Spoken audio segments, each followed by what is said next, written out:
The following portion of Health Matters is sponsored by Salina Regional.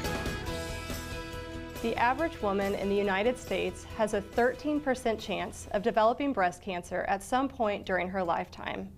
Early detection with mammograms is crucial for increasing the chances of successful treatment and improving survival rates. People at higher risk may benefit from genetic testing and additional imaging studies. I'm Alison Hiatt, Advanced Practice Registered Nurse with Tammy Walker Cancer Center.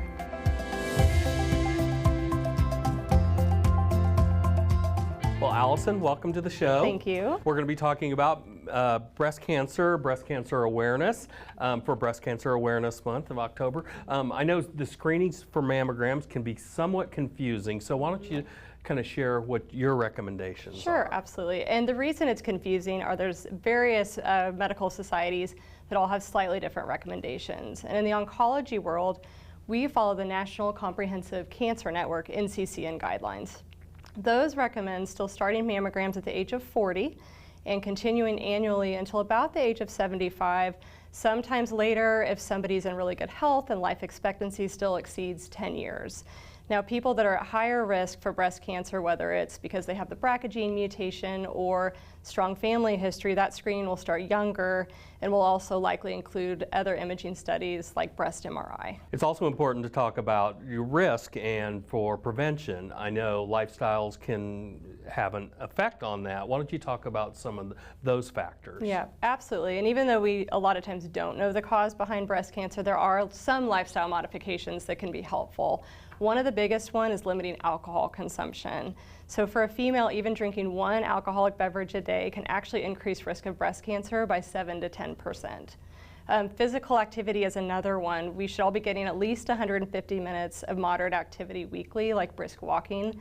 And I would say diet is another one. We really like the Mediterranean diet, lots of whole grains, fruits, vegetables, and trying to limit processed meats and too much red meat.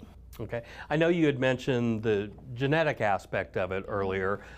Who should be tested, or where does that come into play? Absolutely. And the reason for genetic testing is that some of us can carry gene mutations, such as the BRCA gene, that could make you more likely to develop a cancer. So looking at breast cancer specifically, risk factors are if you or someone in a close relative, such as a mother or sister, are diagnosed as an early age, like before the age of 45, or any triple negative, which is a certain type of breast cancer.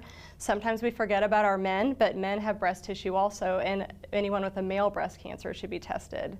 Aside from breast cancer, there's also other cancers that can increase the risk for that, such as ovarian, pancreatic, prostate, and melanoma.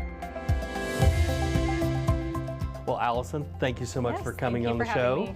And thank you for watching. For more information, you may visit TammyWalkerCancerCenter.com and like them on Facebook. Kansas after this.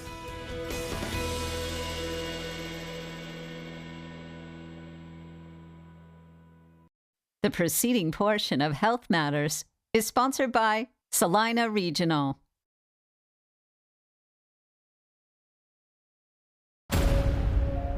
It takes hard work, passion, and drive. It takes retraining your mind and your body.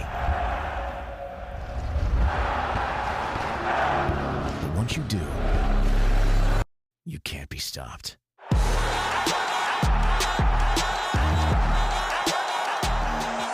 Salina Regional Sports Medicine, here to get you back